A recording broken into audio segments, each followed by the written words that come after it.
आप देख रहे हैं हमारा YouTube चैनल दी सच्चा भारत और आज के इस बुलेटिन में आपका स्वागत है।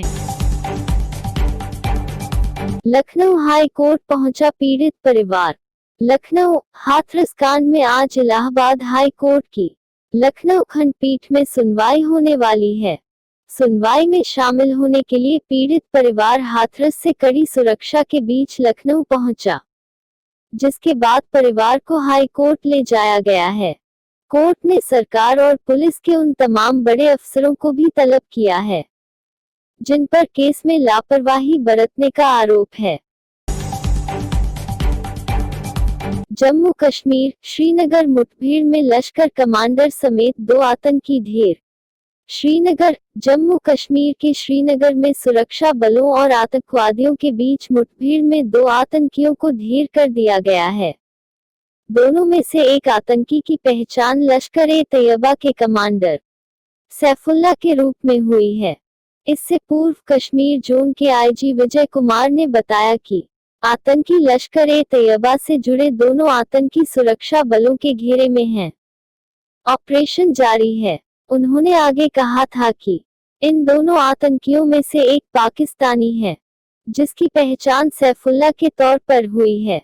सैफुल्ला सितंबर में सीआरपीएफ पर किए हमले में शामिल था। इसके साथ ही यह सीआरपीएफ पर हालिया हमले में भी शामिल था, जिसमें 2 जवान थे शहीद हुए। किरण नेगी गैंगरेप दुष्कर्म के बाद आंखों में तेजाब डाला, नाजुक अंगों से शराब की बोतल मिली। 9 साल हो गए, अभी सुप्रीम कोर्ट में अगली तारीख का इंतजार है। हाई कोर्ट ने 2014 में ही फांसी की सजा सुना दी थी, लेकिन फिर मामला सुप्रीम कोर्ट पहुंचा और लटक गया। परिवार को तो ये भी नहीं पता कि अगली तारीख कब है। वो अपने वकील का नाम तक सही से नहीं जानते। पिता कहते हैं, मैं जंतर मंतर पर धरने पर बैठा था, बेटी के पोस्टर लगाए थे, वहां केजरीवाल का भाषण चल रहा था। उन्होंने हमारी ओर झांक कर नहीं देखा। दूसरे गेट पर राहुल गांधी की बैठक चली, वो भी हमारी तरफ नहीं आए। किरण की मौत मीडिया की सुर्खियां नहीं बनी।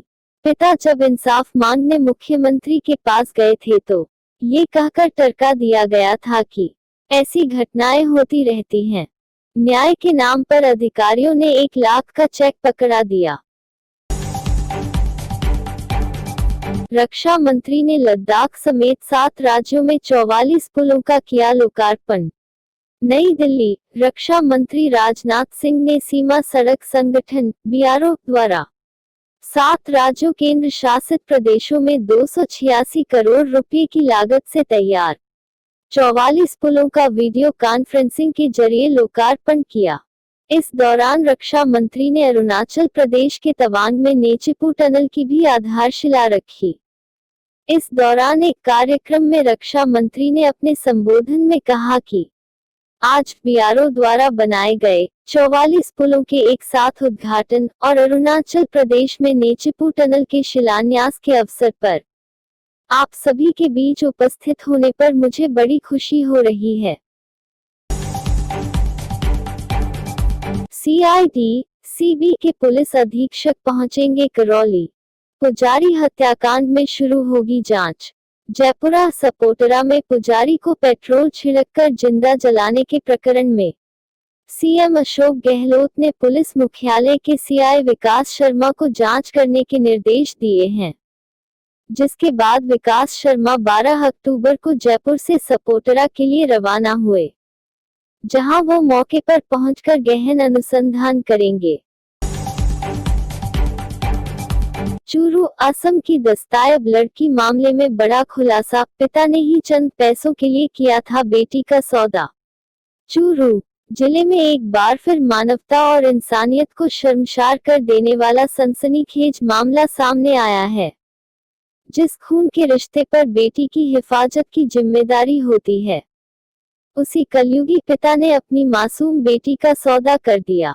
अब तक जिस असम की दस्तयाब बालिका की खबर को प्रमुखता से उठा रहा था, उस मासूम की मासूमियत को किसी और ने नहीं बल्कि उसी के पिता ने छीन लिया और चंद पैसों के खातिर मानव खरीद फरोख्त करने वाले हैवानों के हवाले अपनी बेटी को कर दिया। तारानगर थाना पुलिस के एक गांव में 6 अक्टूबर को मिली लावारिस हालत में असम की बालिका के मामले में बड़ा खुलासा सामने आया है। अब तक सिर्फ बालिका की खरीद फरोख्त की आशंका जताई जा रही थी। अब साफ और स्पष्ट हो गई है कि बालिका की बड़े स्तर और एक बड़े गिरोह ने खरीद फरोख्त की है। कोरोना देश में 24 घंटे में 813 मौत हुई, इनमें से 85% 10 राज्यों में, सबसे ज्यादा 309 महाराष्ट्र में। अब तक 71.22 लाख संक्रमित। देश में कोरोना संक्रमितों का आंकड़ा 71.22 लाख हो गया है। रविवार को 67,789 केस आए, 71,564 मरीज ठीक हो गए, जबकि 813 की मौत हो गई। बीते 24 घंटे में 85% मौतें सिर्फ 10 राज्यों में हुई हैं। इनमें भी सबसे ज्यादा 309 संक्रमितों ने महाराष्ट्र में दम तोड़ा। इसके बाद कर्नाटक में 75, जबकि तमिलनाडु में 65 लोगों ने इस बीमारी से जान गंवाई। सीमा पर तनाव कम करने की कोशिश। भारत और चीन के बीच चुशूल में सैन्य स्तर की 7वीं बातचीत जारी। पूर्वी लद्दाख में टकराव वाली जगहों से सेना हटाने पर चर्चा। लद्दाख सीमा पर तनाव कम करने के लिए भारत और चीन के बीच आज सैन्य स्तर की 7वें स्तर की बातचीत हो रही है। यह भारतीय सीमा में स्थित चुशूल में हो रही है। बातचीत का मुख्य एजेंडा पूर्वी लद्दाख में टकराव वाली हर जगह सेना हटाने का रहेगा। शुक्रवार को चाइना स्टडी ग्रुप (CSG), रक्षा मंत्री राजनाथ सिंह, विदेश मंत्री S Jaishankar, NSA Ajit Doval, CDS general Bipin Rawat और तीनों सेनाओं के प्रमुखों ने बातचीत की रणनीति को अंतिम रूप दिया था। सच्चा भारत में नियमित देखिए मध्याह्न में लंच ब्रेक न्यूज एवं रात्रि में डिनर ब्रेक न्यूज। पत्नी ने कराई वारदात, चरित्र पर संदेह से परेशान पत्नी ने पति की कराई पिटाई, इलाज के दौरान मौत। लोहावट थाना क्षेत्र के सदरी राजाला गांव में 7 अक्टूबर की रात मारपीट में घायल हुए व्यक्ति की शनिवार रात इलाज के दौरान जोधपुर में मौत हो गई। आरोप पत्नी व उसके जानकार लोगों पर है। सदरी राजाला निवासी कंवरलाल पुत्र जोधाराम बिश्नोई ने थाने में रिपोर्ट देकर बताया कि 7 अक्टूबर को वह घर पर था। इसी दौरान रात में उसके भाई मुल्तानाराम का अपनी पत्नी के साथ बदचलन होने को लेकर झगड़ा हुआ। इसके बाद रात करीब 1 बजे मुल्तानाराम की पत्नी ने फोन करके कुछ युवकों को बुला लिया। दीपावली मनाने को लेकर अशोक गहलोत का बड़ा बयान।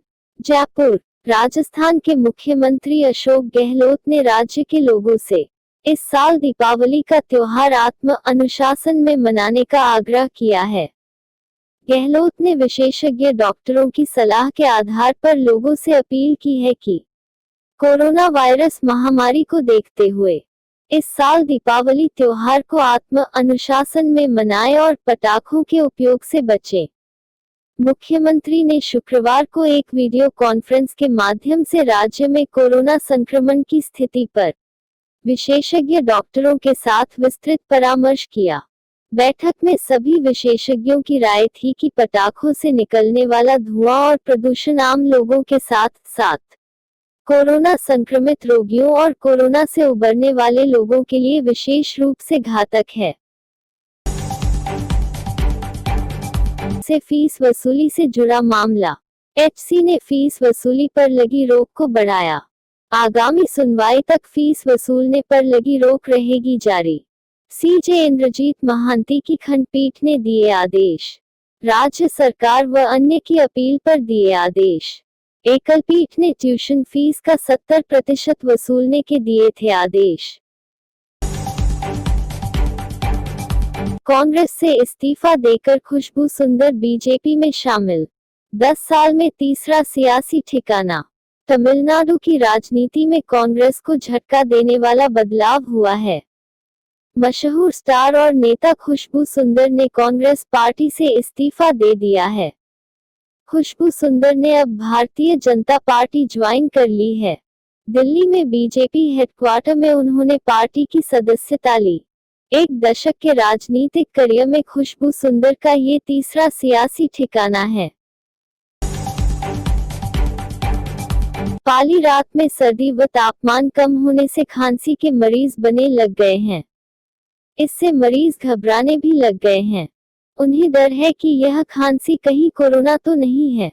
पाली जिले में रोजाना 200 से अधिक मरीज खांसी के पहुंच रहे हैं। ऐसे मरीजों के लिए चिकित्सकों ने राय दी है कि वे घबराएं नहीं और समय पर उपचार करवाएं।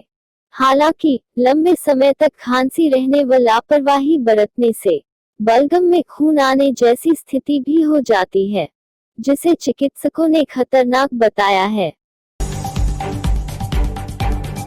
पाली रोहट पंचायत समिति के विभिन्न ग्रामीण क्षेत्र से आए किसानों ने विधायक ज्ञानचंद पारक के नेतृत्व में जिला कलेक्टर अंशदीप को सोमवार ज्ञापन सौंप बताएं कि उनके क्षेत्र में उगाई गई खरीफ की फसल अनियमित हुई। बरसात की वजह से फसलें पूरी खराब हो गई, जिससे किसानों की स्थिति दयनीय है।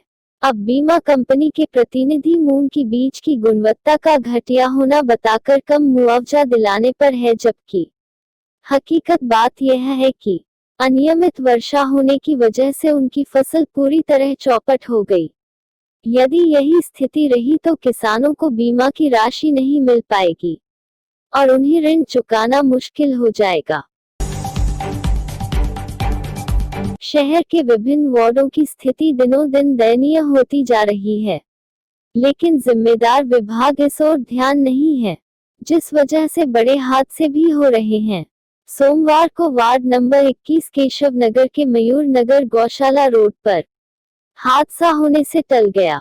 नगर परिषद की ओर से शहर के विभिन्न क्षेत्रों में जाकर कचरा लाने वाली गाड़ी L&T कंपनी की ओर से 24 घंटे जलापूर्ति को लेकर खोदने के बाद सुरक्षा की व्यवस्था न करने एवं समय पर कार्य न करने की वजह से यह गाड़ी खड्डे में धंस गई। गनीमत है कि इस घटना के दौरान कचरे की गाड़ी पलटी नहीं, वरना क्षेत्र में एक बड़ा हादसा भी हो सकता था। नो मास्क नो एंट्री अभियान के तहत सक्रिय हुई मारवाड़ जंक्शन पुलिस प्रशासन। सोजत वर्ता अधिकारी के निर्देशन में नगर में निकाली जागरूकता रैली और बांटे मास्क। राज्य सरकार के आदेश अनुसार वैश्विक कोरोना महामारी में no mask no entry corona बचाओ अभियान के तहत अब प्रशासन ने कमर कसी और सक्रिय आने लगा है। जिला कलेक्टर के आदेश अनुसार पाली जिला पुलिस अधीक्षक राहुल कोटकी के निर्देशन से सोजत डिप्टी पुलिस अधिकारी हेमंत कुमार जाखड़ के निर्देशन में आज मारवाड़ जंक्शन थाना परिसर से पूरे नगर पर पुलिस एवं साई सेवा संस्थान एवं प्रशासन की उपस्थिति में पैदल जागरूकता मार्च निकाला गया। और ऐसे ही नए अपडेट पाने के लिए द सच्चा भारत चैनल को सब्सक्राइब कीजिए। धन्यवाद।